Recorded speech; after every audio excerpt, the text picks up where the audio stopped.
Okay, we're on air. Right. Good afternoon, everyone. My name is Sam Grayston. It's Wednesday, the 15th of May.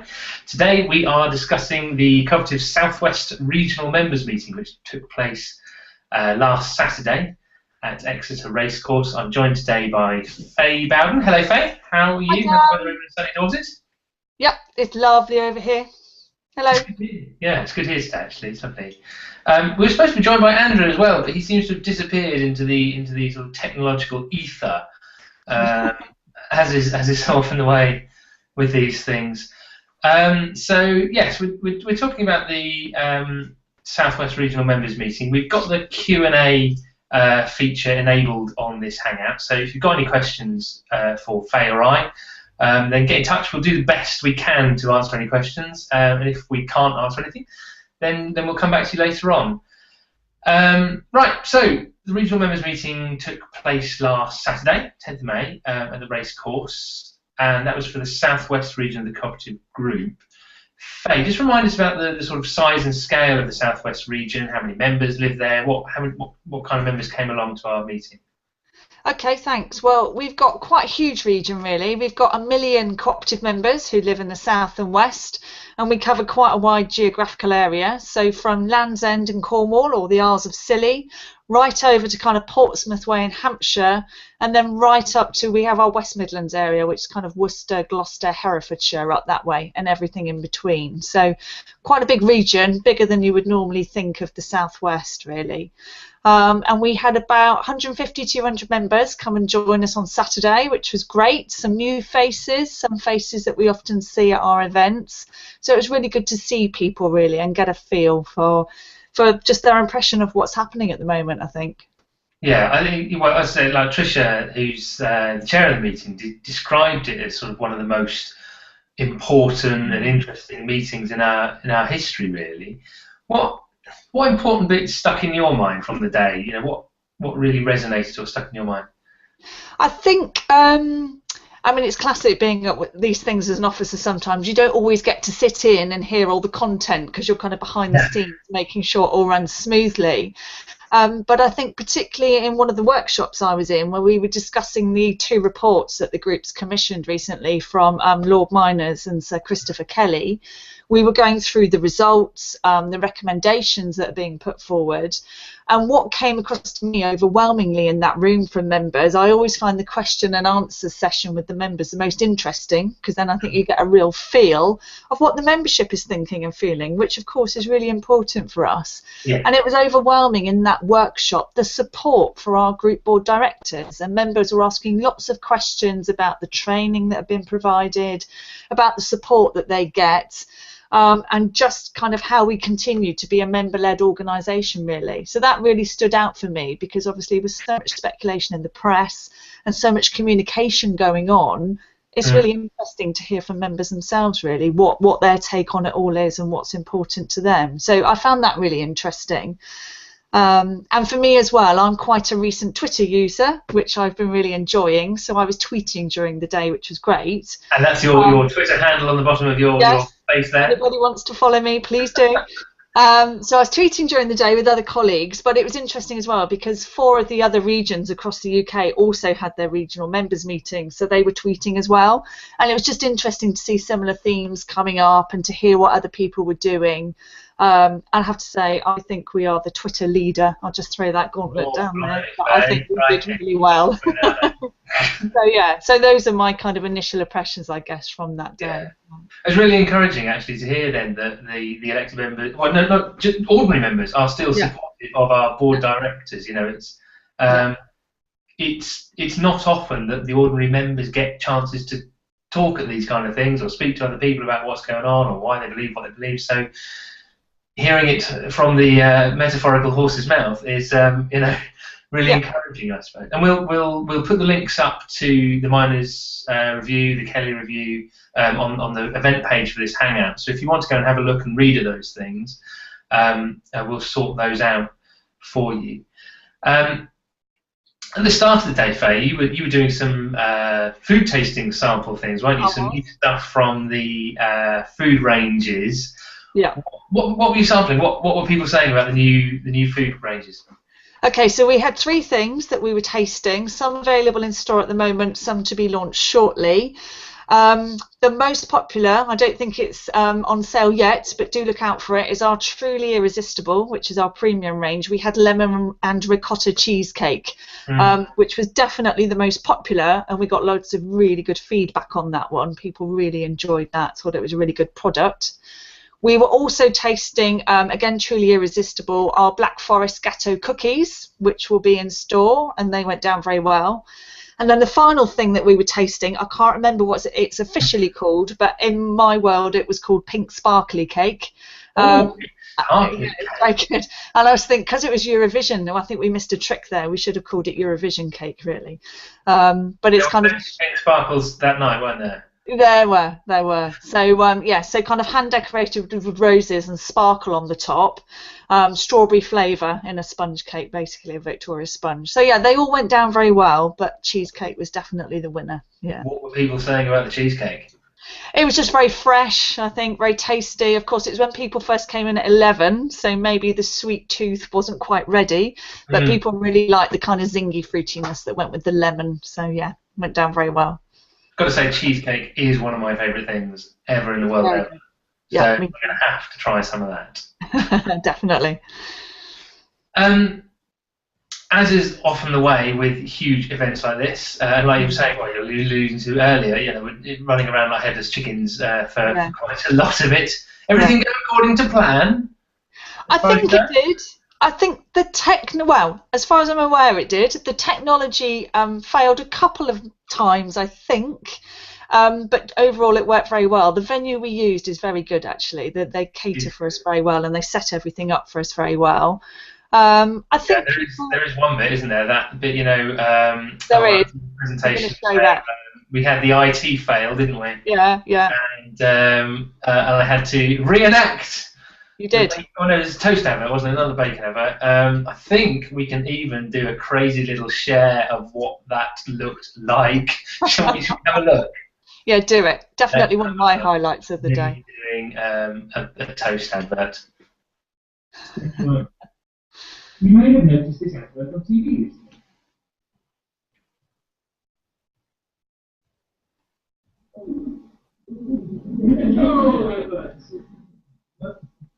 And he says, "Oh, the presidents are very sorry. Why is bread toast? What you asked toast always begin to go to 75p."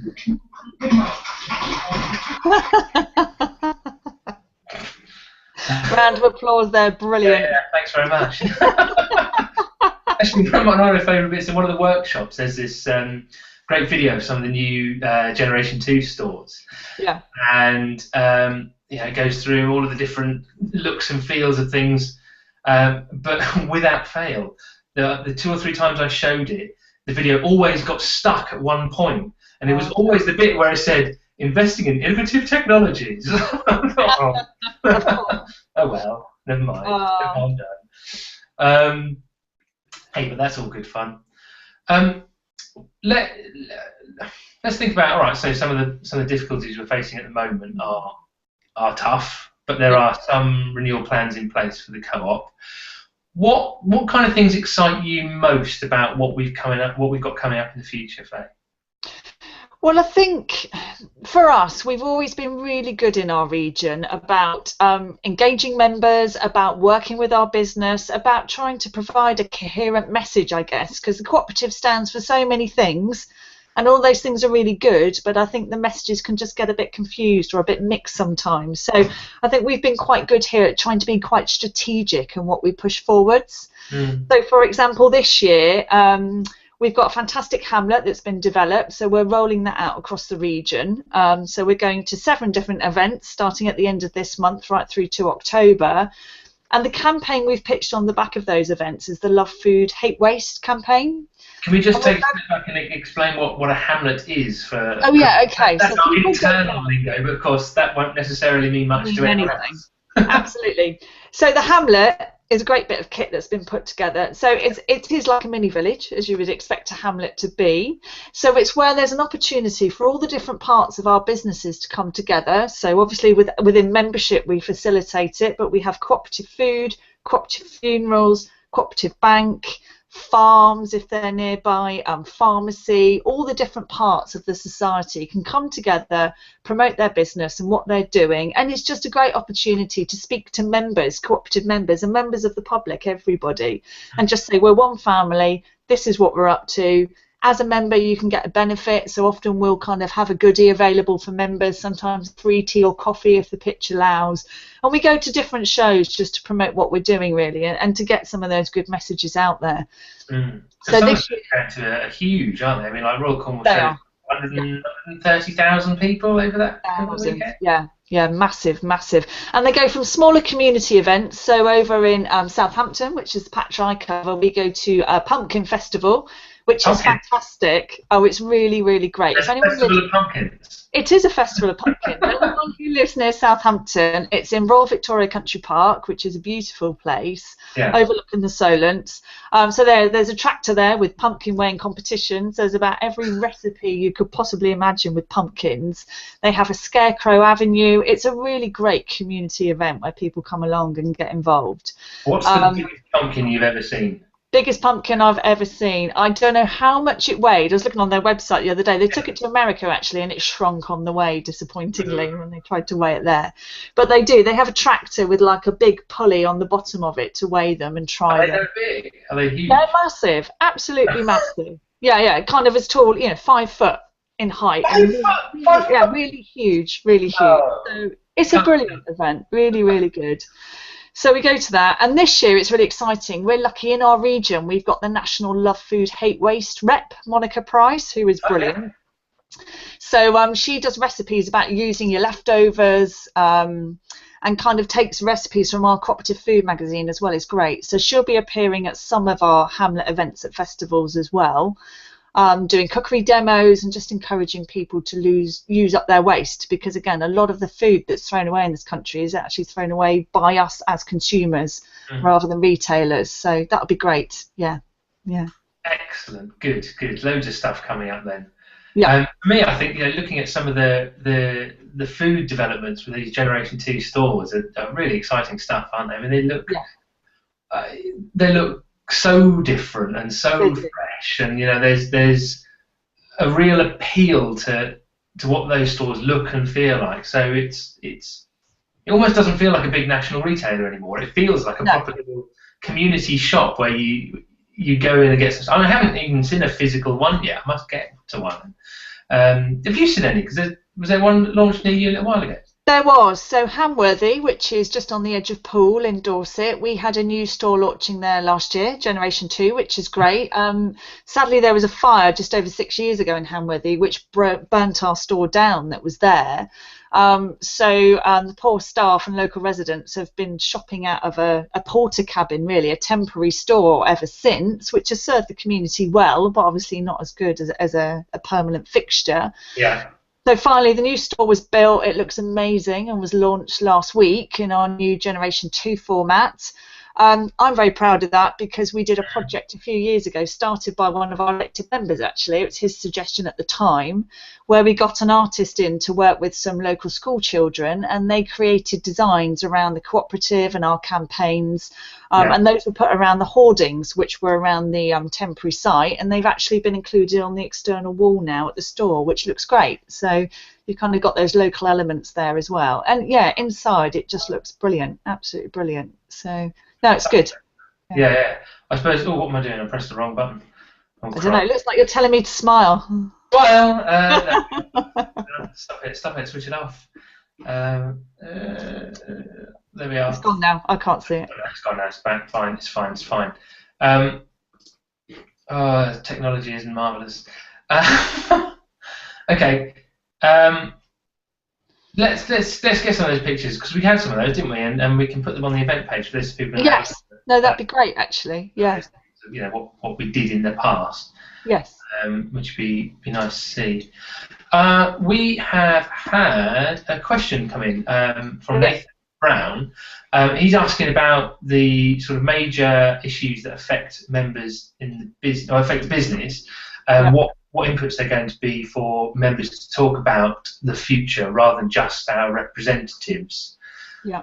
I suppose one of the things that at least I know about so far is that when they've been talking about the new purpose and the strategy for the group, so thinking about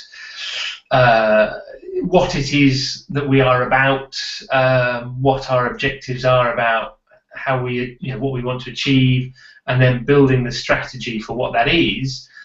Certainly, we've been informed that all members will have an opportunity to do something with that. As I understand it, there's something coming up towards the end of June, July, Cultures Fortnight, something like that, where we're going to run some member listening or member dialogue exercise where members will be asked to input on their views for those things. Faye, you're working a bit on some of the national projects. Do you know any more about that thing? Not a huge amount more. I know it's going to be an online tool, whatever it is. And I think it's around the theme of that members make us different, and members is what is important, is the kind of working title of it, if you like. So it's very much, we want to look at some broader themes, particularly around our social goals and our purpose, and then pitch those out to members like we did last time, really, and just say, look, can you prioritise these for us? Which are the most important ones to you? What should we be working on your behalf? So that's pretty much all I know at the moment, but yeah, that will be happening. So I hope that goes somewhere at least to answering your question. I mean, I don't know about the specifics of individual businesses or business decisions where we'll be asking members more generally about what we'll be doing, but certainly the direction of travel, our purpose, our strategy, what as a cooperative group we want to achieve, definitely there will be opportunities for members to have their a bit more of an input on what happens next. Just go back to the members meeting, actually, with some of the questions we had on the day. Somebody was asking about publicising our meetings on Facebook and Twitter, and I think Andy was talking more about not necessarily just saying, well, here's the advert for our members meeting, and here it is on Facebook, but also doing things like this, where we're doing a Hangout where anyone can watch the members meeting at any time they want. They can watch it live, they can watch it later, they can ask questions as they go. So I think actually there's far more opportunity to think about not using social media to drive people to come to a physical thing, but using the digital platform to host the meeting. Why not? There's no harm. I mean, seems to be working so far so good. I mean, I had a couple of silly technical issues, but otherwise we seem to be doing all right. Yeah. I mean, lots of other ways that members can get involved with things that are going on and what's coming up. Faye, do you want to just go through some of our different channels, social media bits and pieces? Absolutely. Well, it's great that Nathan's asked a question. I'm really pleased because it means he's watching. So, hello, Nathan. Thank you for joining us. That came about basically because as I was tweeting on Saturday during the regional member meeting, Nathan pointed out he lives in Southampton, which is 111 miles away from Exeter. It's really difficult for him to come over and spend the day and get involved. So I kind of signposted him to this today.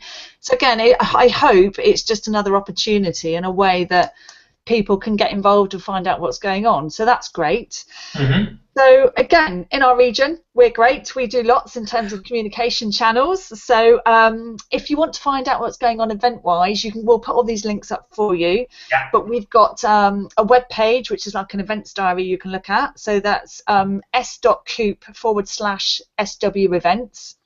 And then we've got Twitter and Facebook as well. So our Facebook is /Coop member SW. Our Twitter feed is @Coop member SW. You see there's a theme going on here. And then there's also a blog as well. And we'd love for ordinary cooperative members to take part in that, suggest articles, to write pieces for us. That would be brilliant. So you can find our blog at s.coop/SW cooperator. Okay, no dashes in any of it. s.coop/SW cooperator. That's a relatively new venture for us, but we're really enjoying writing it, and we'd really like other people to participate. So please do get in touch. There's a form you can fill out on the blog, and just kind of flag your ideas up to us and say how you'd like to get involved. Really, have I left anything out? Is that all? No, I don't think so. What's been your favourite blog post so far that you've either read or written? I like the ones around food. Food's a good big thing for me. So we've had great fun in the team, kind of trying out recipes from the food magazine and using each other as guinea pigs, which is perfect. So yeah, there's been some great foodie ones. A colleague of ours, Zoe, did pink cake, so that was good. We liked that one. Yeah. Was Zoe's pink sparkly cake better than the pink sparkly cake you had at the AGM? And now there's a question. Yes. I have to say that it was amazing. So that's been good, and there's been some really good profiles as well, where people we've kind of written about colleagues or different members of the team have written, and we did one on Saturday. We have a great woman on our Solent Area Committee, Helen Carter, who's a real fair trade activist. She's just amazing, lovely woman. So she wrote something just about how she got into fair trade and what she does around fair trade wise. So that was interesting. So it's just good to hear people's stories, really. Great. Yeah. Good. So when's the next bunch of members' meetings? How can people get in touch? And come along to the next set of members' meetings. So it'll be October. So we tend to do them twice a year. May is our regional members' meeting, and then in October we do what we call our half-yearly members' meetings. We're hoping to deliver those slightly differently this year. So we're looking at a definite online element, which will be slightly separate. So we're just currently developing that at the moment. So that'll be good. We're looking at maybe trying to drive some activity in store around that time as well, so people don't necessarily have to come to us, we'll go out to them, and then we'll do our more traditional style kind of formal meeting in October as well. So keep an eye on the website and you'll see where those are happening.